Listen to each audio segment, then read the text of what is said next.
मैं हूं मलिक अब्दुर्रहमान और मैं अपने यूट्यूब के चैनल पर तमाम नाज़रीन को खुश आमदीद कहता हूं। पिछले 2 साल की चैंपियन लाहौर कलंदर की मुश्किलात कम नहीं हो रही और लाहौर कलंदर को पाकिस्तान सुपर लीग के पहले 3 मुकाबलों में 3 कंसेक्टिव जो है वो लॉसेस का सामना है और लाहौर कलंदर की मुश्किलात जो है वो दिन ब दिन बढ़ती जा रही है। लाहौर कलंदर की फील्डिंग जो है वो थर्ड क्लास दिख रही है। लाहौर कलंदर की बॉलिंग जो है वो उनकी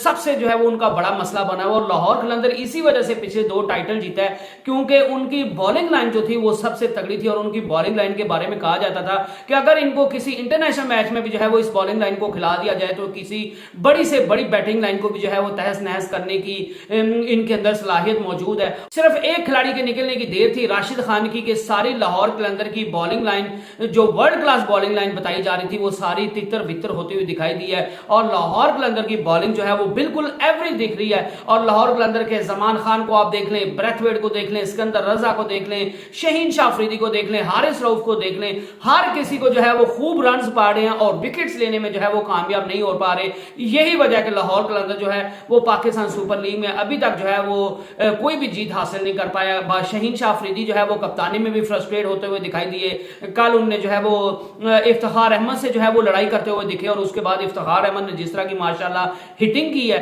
उसने जो है वो लाहौर कलंदर को, शहीन शाह अफरीदी को क्या लाहौर कलंदर को भी जो है वो तारे दिखा दिए हैं। उनके मुंह के अंदर से, उनके जबड़ों के अंदर से जो है वो जीत को निकाल कर ले आए हैं और उनने पूरी दुनिया को दिखा दिया कि वो कितने बड़े जो है वो मैच विनर हैं। और मोहम्मद रिजवान की तरफ से जो है वो बड़ी अच्छी बैटिंग देखने को मिली और ये मोहम्मद रिजवान और बाबर आजम ये जब कम स्कोर होते हैं ना T20 में, लो स्कोरिंग मैचेस होते हैं तो फिर जितनी मर्जी टफ कंडीशंस हों इन मैचेस में बाबर आजम और मोहम्मद रिजवान को कंट्रोल करना जो है वो इतना आसान नहीं होता। और फिर अगर आप मोहम्मद रिजवान जैसे प्लेयर को जो है वो एक उसका कैच छोड़ देंगे और आप उसको मौका दे देंगे तो वो दोबारा आपको जो है वो मौका नहीं देगा। और पहले जो 3-4 ओवर से उसमें मोहम्मद रिजवान जो है वो फंस रहे थे, जो उन्होंने 20-25 अपने 30 रन बनाए हैं उसमें जो है वो काफी कॉन्फिडेंट नहीं दिखाई दे रहे थे रन बनाने के लिए बनाते हुए। लेकिन उसके बाद जब एक दफा नई बॉल गुजर गई उसके बाद मोहम्मद रिजवान ने जो है वो कोई बॉल नहीं छोड़ी, जो भी उनको लूज बॉल मिली उनने जो है वो उसको बाउंड्री से बाहर फेंका, वो चाहे छक्के की सूरत में हो चाहे चौके की सूरत और उन्होंने कमाल की जो है वो बैटिंग की और प्लेयर ऑफ द मैच भी जो है वो करार पाए हैं और 80+ जो है वो उनने रन बनाए। मेरे ख्याल से 82 रन जो है वो उनने बनाए थे और लाहौर के अंदर उनकी विकेट लेने के लिए दोबारा जो है वो कामयाब नहीं हो पाया। और इफ्तिखार अहमद ने जिस तरह जो है वो कल हार्ड हिटिंग की है वो वाकई जो है वो लाजवाब चीज थी, आउटस्टैंडिंग जो है वो परफॉर्मेंस दिखाई है। और शहीन शाह अफरीदी के उंगली करने की देर थी कि उसका जो इफ्तिखार अहमद का बीस्ट मूड था वो ऑन हो गया और इफ्तिखार अहमद ने कहा कि नहीं भाई आपको उंगली नहीं दिखानी चाहिए थी, अब आपने उंगली दिखाई है तो मैं आपको पूरा बाजू दिखाऊंगा, आपको पूरा बाजू दूंगा। तो इफ्तिखार अहमद ने जो है वो बुरकस निकाल दिया। खान क्रिकेट ग्राउंड में जो है वो बॉलर्स के लिए भी मददगार थी। ये विकेट ऐसी नहीं थी यहाँ पे बैटर जो है वो फ्री हैंडली खेलते रहे, वो उनको जो है वो चौके छक्के बॉलर्स को मारते रहे। यहाँ पे बॉलर्स के लिए भी मदद थी विकेट में। जो बॉलर जो है वो समझदारी के साथ जो है वो बॉलिंग कर रहा था, जो कंडीशंस के मुताबिक जो है वो बॉलिंग कर रहा था और वेरिएशन के साथ बॉलिंग कर रहा था तो उसको जो है वो मदद मिल रही थी। और यही चीज मुल्तान सुल्तान के बॉलर्स ने की। उनको डेविड विली को देख लें, मोहम्मद अली को देख लें, अब्बास अफरीदी को देख लें। हालांकि मुल्तान सुल्तान ने भी जो है वो कैचे छोड़ने में कोई कमी जो है वो बाकी नहीं छोड़ी। शहीन शाह अफरीदी की जहां पे बॉलिंग नाकाम है तो उनकी जो कप्तानी की तारीफ की जाती थी कि पाकिस्तान सुपर लीग में शहीन शाह अफरीदी जो है वो बड़ी अच्छी कप्तानी करते हैं। तो अब शहीन शाह अफरीदी पर थोड़ा सा जो है वो बोझ बढ़ा है, थोड़ा प्रेशर उन पर बढ़ा है और थोड़ा जो है वो फंसना शुरू हुआ है तो उनकी कप्तानी भी जो है वो एक्सपोज होना शुरू हो गई है। और वो मुझे तो समझ नहीं आ रही कि आप अब्दुल्ला शफी को जो है वो एज ए ओपनर खेलता है, चले आपने ओपनर जो है वो फहर जमान और साहिबजादा फरहान को खिलाना है तो आप जो है वो अब्दुल्ला शफी को 30 नंबर पर खिला लो, आप वनडे डसन को जो है वो 4थे नंबर पर खिला लो। इससे आपकी बैटिंग भी जो है वो तेज हो जाएगी, बैटिंग की जो लेंथ है, जो डेप्थ है वो ज्यादा हो जाएगी। तो ये चीज समझ से बाला था कि शहीन शाह अफरीदी क्यों एक ओपनर को जो है वो 5वें से 6ठे नंबर पर जो है वो बैटिंग करने के लिए भेज रहे हैं, ये समझ नहीं आ रही। दूसरा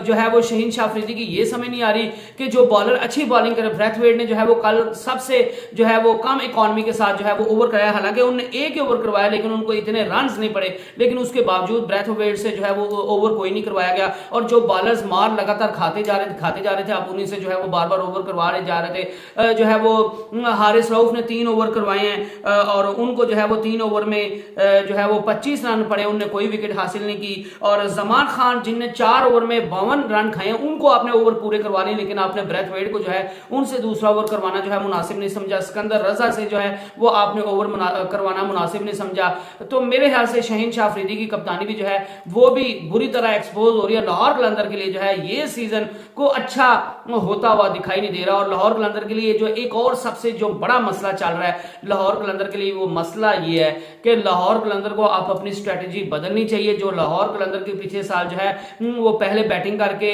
अब स्कोर को डिफेंड कर लेते थे और उनकी ये स्ट्रेटजी बड़ी कामयाब थी, वो राशिद खान के जाने से जो है वो बुरी तरह एक्सपोज हुई है। तो अब लाहौर कलंदर को समझ जाना चाहिए कि भाईजान उनके पास राशिद खान नहीं है, अब उनको मजीद राशिद खान को मिस करने की जरूरत नहीं है। आप अपनी स्ट्रेटजी को बदलिए, ये ना हो कि बहुत देर हो जाए और आप टॉस जीत कर जो है वो पहले बॉलिंग करें, उसके बाद जो है वो आप बैटिंग करने जाएं, आप चेज करने जाएं, तो मे बी जो है वो आपकी बैटिंग लाइन आपको चेज करके कंफर्टेबली जो है वो दे दे और बाद में अमूमन ड्यू भी होता है तो उस चीज का फायदा भी जो है वो दूसरी टीम्स उठाती हैं। तो शहीन शाह अफरीदी को यह भी समझने की जरूरत है कि हमारी स्ट्रेटजी अगर एक फेल हो रही है पहले बैटिंग करने वाली, तो हम जो है वो बैटिंग में सेकंड टाइम पे जो है वो कर लेते हैं, हम दूसरी बार में जो है वो बैटिंग कर लेते हैं और हम चेज करने की तरफ जाते हैं। क्योंकि क्या पता है जो है वो अगर चेज करने जाएं तो यकदम जो है वो लाहौर कलंदर की टीम के लिए सारी चीजें अच्छी होने लग जाए। तो ये लाहौर कलंदर को जो है वो थोड़ा सोचने की जरूरत है और फ्रस्ट्रेशन जो है वो लाहौर कलंदर और शहीन शाह अफरीदी के जो है वो